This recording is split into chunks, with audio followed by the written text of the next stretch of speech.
Usted no va a adorar al Señor y es un poco aborreciente, pero ya mismo comienzo a gritar, así que no se preocupe, permítame dar la introducción del sermón. Y dice que él estaba ahí y él estaba huyendo por su vida, corriendo en el desierto porque Faraón procuraba matarlo. Si alguien procura matarte, pastor, yo sé que por más que seguro, aunque usted confíe en el Señor, como que todavía tú vas a salir corriendo y te vas a esconder detrás de cualquier roca, detrás de cualquier carro, meterte en cualquier casa para huir de la muerte. Y él estaba huyendo de la muerte, corriendo por su vida, tratando de escapar.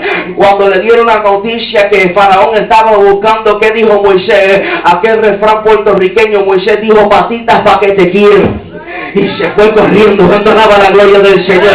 Y él fue corriendo, y dice que cuando él estaba corriendo, él no sabía que aunque él estaba huyendo, todo eso estaba en el propósito del Señor. Y aún estando él en el propósito del Señor, dice que él comenzó a pastorear ovejas. Y mientras él estaba pastoreando ovejas, lo lindo de esto es que Dios utiliza cualquier medio para cumplir su propósito, porque dice que mientras él estaba pastoreando las ovejas, uno de sus ovejas se descarrió.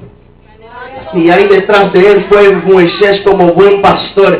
Y mientras aquel ovejita se descarrió, esa ovejita fue dirigida por el Señor y lo llevó donde estaba la zarza ardiendo. Si conocemos quién es Moisés, Moisés tenía un carácter de él quería reaccionar para todo. Si estudiamos la vida de Moisés, Moisés reaccionaba para todo. Cuando él vio que el egipcio golpeaba al israelita, él reaccionó. Cuando él vio que Faraón quería matarlo, él reaccionó.